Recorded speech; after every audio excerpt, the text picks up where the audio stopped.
Donc là, nous allons aborder la partie qui est liée à la migration transculturelle, au passage d'une culture à l'autre, aux frontières, avec notre premier conférencier qui est Bertrand Piré, que je connais bien. L'idée commence à faire son chemin, selon laquelle les pauvres ne sont pas seulement pauvres, mais sont en outre vulnérables à la pauvreté. On est à Strasbourg, c'est les journées 2018 et les comités d'organisation et commissions scientifiques qui organisent les journées lorsque c'est en province comme ça sont composés à la fois de membres d'une commission permanente et de membres de la commission locale. Ce qui fait qu'il y a un cocktail qui enrichit énormément les interventions et la nature des journées, puisque suivant le lieu, on va vers les particularités du terrain et du site.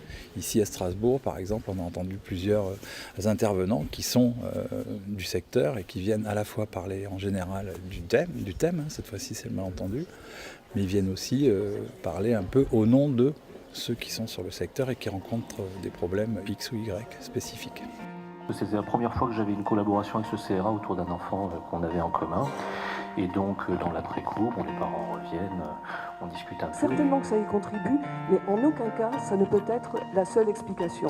Les différentes possibilités, et à vous suivre, eh bien, ça semble assez clair qu'il nous faut défendre les psychoses et une psychopathologie de ces psychoses. Et dans ces journées, il y a des gens qui défendent des positions qui sont assez différentes, mais l'idée de la Fédération des CNPP, c'est de pouvoir justement rester en lien malgré nos différences et malgré l'hétérogénéité qu'il peut y avoir dans nos idées, dans notre travail. Alors on n'est pas tous d'accord parce qu'on a déjà des terrains d'expérience différents et le fait de pouvoir comme ça mutualiser nos points de vue, ça permet de faire bouger les lignes, notamment auprès de l'ARS et des instances auprès de qui on doit défendre nos positions. L'ARS a validé une organisation de réunion pour l'ensemble des professionnels de santé managée par le CREAI. C'est là qui a été très clair là-dessus. Les recommandations de bonne pratique doivent être connues. Ça, on va faire croire que la recommandation... C'est des journées dont l'objectif est de favoriser, c'est de fédérer les CMPP et effectivement du coup de favoriser l'échange. Alors c'est important pour nous d'entendre la pratique de nos collègues qui sont dans des contextes toujours un peu différents, qui ont trouvé des réponses nouvelles et créatives à des questions qu'on se pose encore, ou nous on a trouvé des réponses qu'on peut leur transmettre.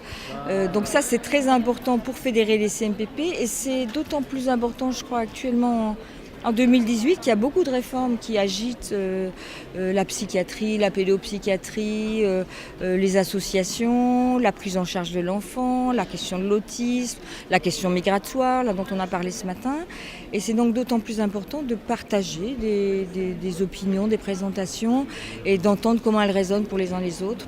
Et aussi même favoriser les liens entre différents CMPP, mais aussi dans le CMPP lui-même, parce que participer à ça, ça nous soude, je pense, ça nous aide dans nos échanges aussi localement.